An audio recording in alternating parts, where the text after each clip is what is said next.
Last summer, the Alberta government launched a public inquiry into the finances of environmental organizations and the funding they get from foreign donors. Now, the province believes these groups are targeting the energy sector with false or misleading information. Joining me from Calgary to talk about this is Cody Battershill, founder of Canada Action, a volunteer-led grassroots movement encouraging Canadians to take action in support of the natural resources sector. Cody, welcome to Bridge City News. Thank you so much for having me. You bet. Well, recently, Eco-Justice, an environmental charity group, decided to sue the Alberta government, asking the court to stop this quote-unquote partisan political inquiry into alleged foreign-funded attacks on the oil industry. So, Cody, can you just first of all explain, what is their rationale? Why do they feel they need to intervene in this? I'm not really too sure, and I think it's concerning because certainly if you look at the work of Vivian Krause, she has shown that Eco-Justice is one group that has in fact received a lot of money from some of these US foundations, these non-Canadian based entities, to attack and to attempt to block Canadian energy infrastructure like pipelines, Trans Mountain, like LNG pipelines and projects like LNG Canada. And we've seen obviously all of these problems in our sector, and the result is that other countries are helping fill global supply and Canadian families are left out, and this is not good for the global environment. I think it's concerning that they've, of course they're going to want to challenge this because it seems like, according to this research, that they're actually a part of it. Yeah, and when you look at what's happening to the Alberta economy and real life impacting families who rely on the oil and gas industry to feed their families, yeah, it is very concerning. Now, let me just backpedal for a moment here as well. What does the Alberta government hope to accomplish, realistically speaking, with a public inquiry?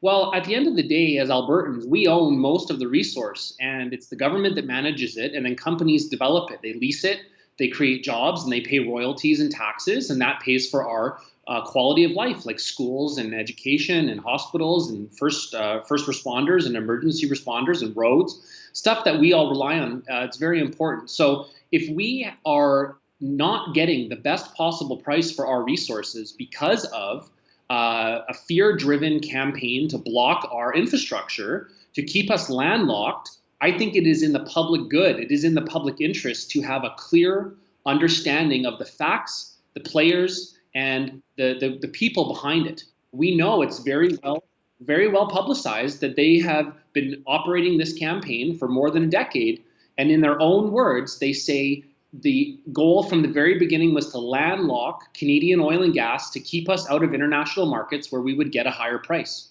Yeah, let's talk a bit more about that. Now, this is all tied into something called the tar sands campaign. Now, for any viewers who might not be familiar with that, and again, there's been some excellent research done by Vivian Krause, you mentioned her earlier.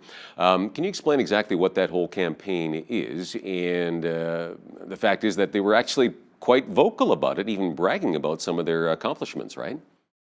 Absolutely. So going back to roughly 2008, there was a group of people that got together in the United States, and in their own words on their website where they were bragging about what they did, they mobilized and organized to block all Canadian pipelines. And in the last 10 years, they have been successful. We've seen all Canadian pipelines blocked.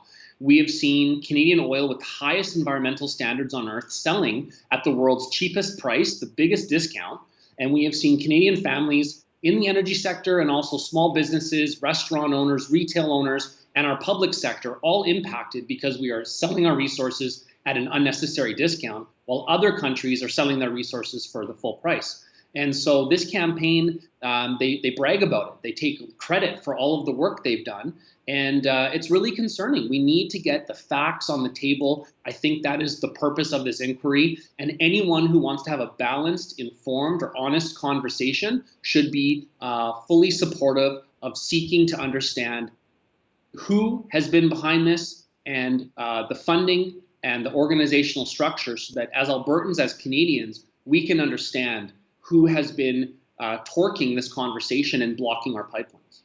I guess one of the questions that comes out of this here, Cody, is this simply done for environmental reasons? And I'm sure there are some people who are passionate about the environment and who really are genuinely doing it that way.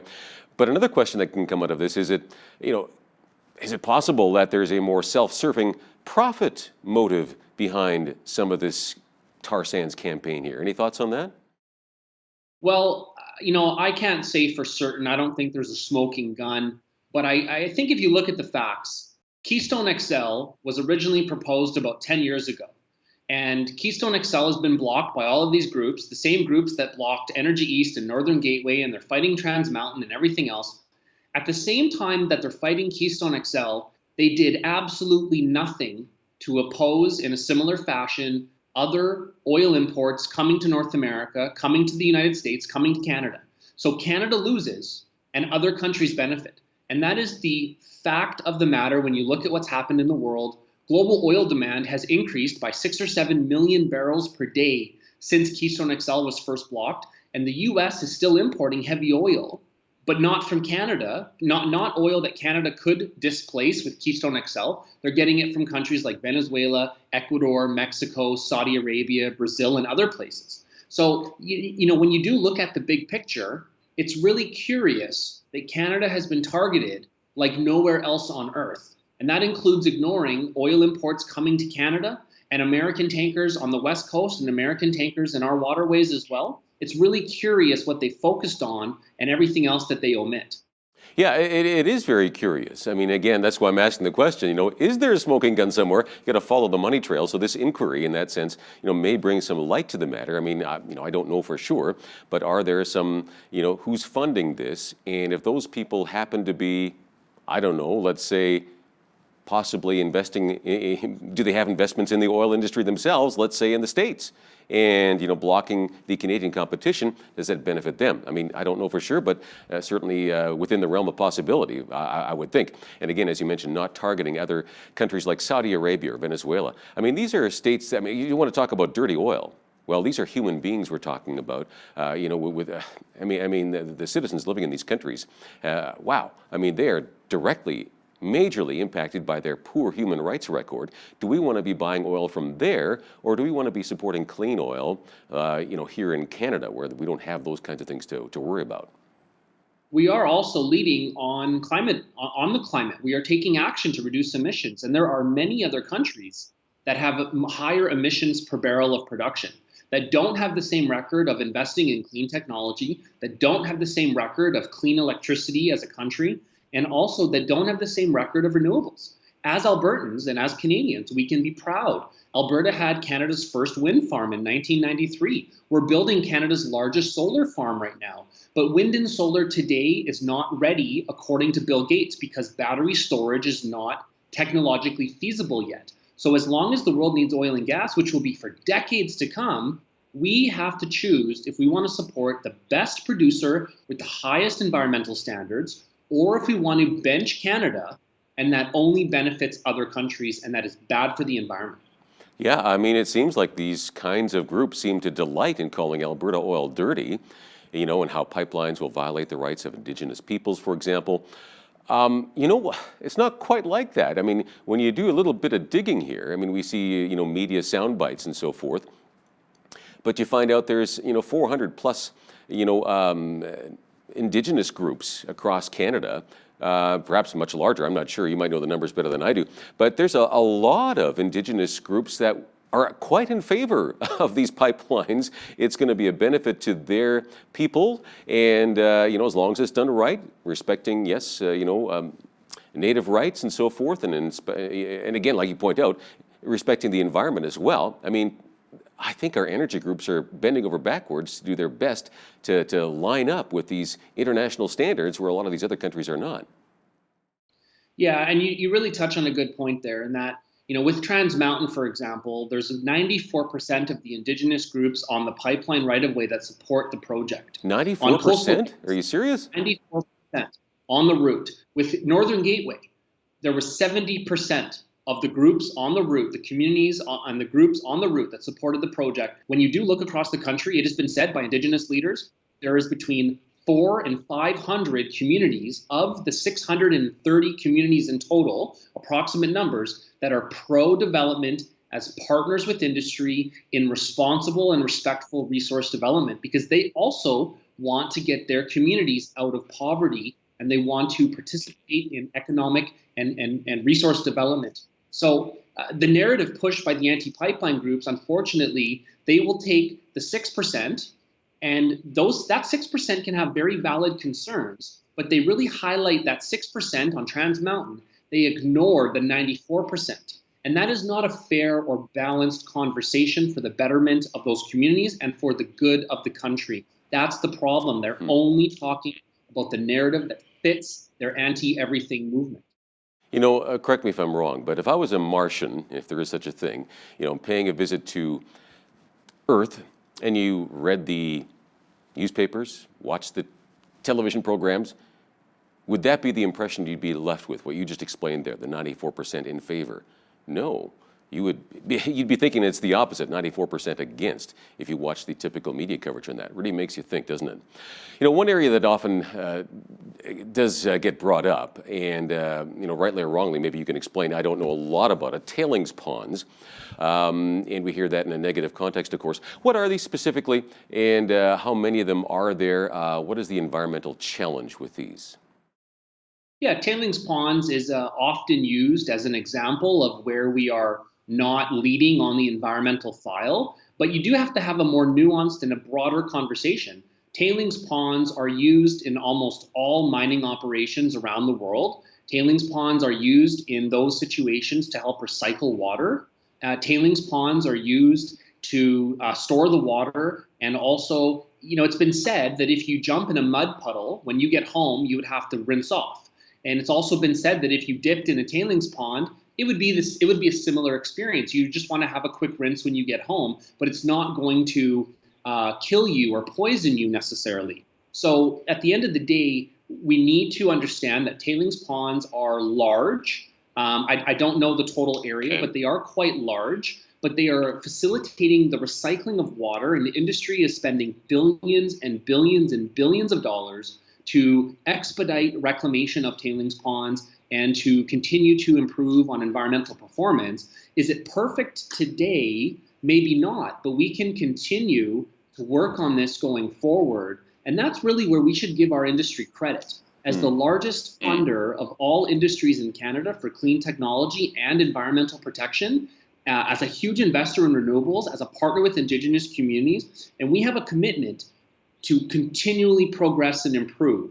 And that is something that cannot be said or not properly sort of equated around the world with a lot of other countries. No. We're really leading, and we're really trying to take responsibility. So, on that one specific topic, it's really important that we are having that balanced conversation. Yeah, another point that comes up often with these tailing ponds is when we read about ducks being killed and so forth, and nobody wants to see that. On the other hand, compared to wind energy, the number of birds and bats, for example, that get killed by those big blades is actually quite high. So something else to consider here as well. The federal Liberals, meanwhile, are saying that perhaps they're going to make some tweaks on the Bill C-69 and Bill C-48, now again known as the anti-oil pipeline bills, right? So now they're saying in how it's implemented, they could make some tweaks, but they're not going to change the legislation. So does this actually offer any real hope, you think? I mean, right now, what we need to see is Trans Mountain gets built, LNG Canada moves forward. There's some other LNG projects. We need some progress on Keystone XL. Line 3 in the U.S. needs to continue to move forward. And with C-69 and with C-48, they were opposed by a lot of Indigenous communities, and they were opposed by a majority of Canadian premiers representing a large majority of the Canadian population. So we just need to continue to have conversations and try to find common ground.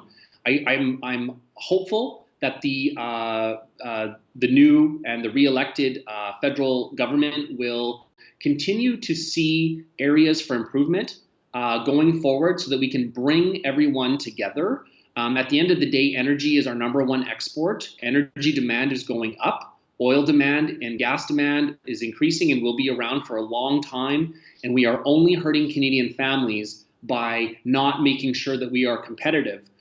We have, of course, seen tens of billions of dollars leave Canada for other countries, companies selling and exiting the country. This is a symptom of the broader conversation. We need to resolve some of these issues on 69 and 48, especially 48, where you have local Indigenous communities saying they were not consulted. So let's just be balanced and continue to move forward so that we can make Canada a good place to invest, which creates jobs for our families and provides for our quality of life. Just briefly here, I mean, we are seeing significant increases in electric vehicles, green energy availability, and so forth. And we have, some political parties telling us that their goal is to shut down the oil industry. But, going by what you're saying here, there is still a lot of global demand out there that is in need of Canadian oil and gas. And so looking, a decade or two down the road, you think there's enough to keep Alberta oil going? Absolutely, there is, because electric vehicles, everything in our modern world comes from the earth, and you can't make an electric vehicle without oil and gas. Even if it's not directly powered by oil and gasoline, you still need oil and gas and petrochemicals to make it. Also, even if there's a recent model I saw where it said if all of the world's vehicles went electric by 2040, oil demand would still be above 90 million barrels per day. And as long as that's the case, Canada should be the last producer out of the pool because oil makes a lot of things possible and directly manufactures a lot of things in our modern lives, not just gasoline for vehicles. You have, you look at airplanes, right? There's no replacement today for jet fuel. Heavy trucks and heavy industry. There's a lot of things that we can continue to do that are very reliant on oil and gas. And natural gas, a great example where we can export Canadian natural gas to the world and reduce global emissions. That's why we need to build LNG facilities. We have the cleanest, greenest natural gas on earth. We have the best people working. We have the best standards. We are environmental leaders, and we need to be proud. We need to stand up for that balanced conversation. Out of time. Thank you so much for your expertise on this, Cody. It's my pleasure. Thank you so much for having me. All right, Cody Battershill, founder of Canada Action.